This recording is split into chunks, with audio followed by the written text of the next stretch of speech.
বন্ধুরা, অনুরাগের ছোঁয়ার আগামী এপিসোডের কথা বললে এখানে দেখানো হচ্ছে যে সেনগুপ্ত বাড়িতে স্কুলে যাওয়ার সময় সোনার উপর ঠিক করে যে তারা টিফিনের সময় দীপার হাতে রান্না খাবে। তারপর সোনা জয়ের কাছ থেকে ফোনটা নিয়ে দীপাকে কল লাগায় আর বলে যে আজকে তারা দীপার হাতে রান্না খাবে। যেটা শুনে দীপা ভীষণ খুশি হয়ে যায় আর বলে যে সোনার উপার জন্য দীপা নিজের হাতে রান্না করে স্কুলে নিয়ে যাবে। অন্যদিকে শুরু হয়ে গেছে তবলার খেলা। তবলা তার দলবলকে নিয়ে মিশকার বাড়িতে হাজির হয়, যেখানে মিশকা তবলার অপেক্ষা করছিল।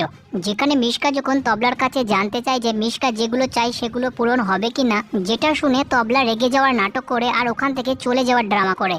তাই ভয়ে মিশকা তবলার পায়ে ধরে বলে যে আমার ভুল হয়ে গেছে আপনার ভক্তির উপর সন্দেহ করা। তারপর শুরু হয় মিশকাকে নিজের হাতে নাচানোর খেলা। মনের আশা পূর্ণ হবে বলে মিশকার হাতে গোবর ধরিয়ে দিয়ে ভক্তি করতে বলে তবলা, যেটা দেখে মনে মনে তবলার খুব আনন্দ হয়, কারণ এই মিশকা দীপাকে অনেক কষ্ট দিয়েছে। অন্যদিকে সকালবেলা দীপা স্নান করার পর সূর্যের কাছে এসে সূর্যকে দেখতে থাকে। তারপর দীপার ভেজা চুলের জল সূর্যের মুখে পড়লে সূর্যের ঘুম ভেঙে যায় আর সূর্য দীপাকে দেখে দীপার ভালোবাসায় হারিয়ে যায়। তারপর একটু পরেই সূর্যের পুরনো কথা মনে পড়লে সূর্য দীপার কাছে থেকে তার মুখ ঘুরিয়ে নেয়। অন্যদিকে তবলা মিশকাকে উচিত শিক্ষা দেওয়ার জন্য মিশকার সাথে যা ইচ্ছে তাই করতে থাকে। তবলা মিশকাকে যতই কঠোর কাজ করতে বলে মিশকা সব করতে রাজি হয়ে যায় সূর্যকে পাওয়ার জন্য।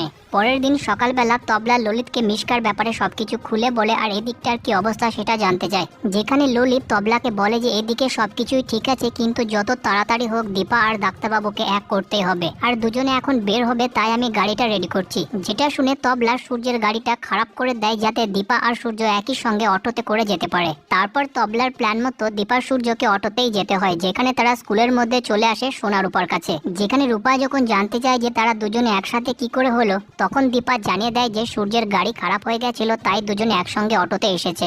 অন্যদিকে মিশকা রাগে রাগে দীপার বাড়ি যায় দীপাকে জব্দ করার জন্য, কিন্তু সেখানে দীপা থাকে না। কিন্তু বৌদি মিশকাকে উচিত জবাব দিয়ে সেখান থেকে তাড়িয়ে দেয়। তারপর দীপার খোঁজে মিশকা যখন স্কুলে যায় আর দেখে যে দীপা সূর্য তাদের মেয়েদেরকে নিয়ে খুবই আনন্দে আছে, যেটা দেখে মিশকা ভীষণ রেগে বলে যে এবার অনেক বাড়াবাড়ি হয়ে যাচ্ছে, এবার এই দীপাকে শেষ করতে হবে। এটা ভেবে মিশকা নতুন প্ল্যানের পরিকল্পনা করতে শুরু করে। অন্যদিকে দীপা সূর্য সেই দিনটা খুবই ভালোভাবে সোনার উপার সাথে কাটায়। এই ভিডিওতে আপাতত এটুকুই। অনুরাগের ছোঁয়ার প্রতিদিনের আপডেটের জন্য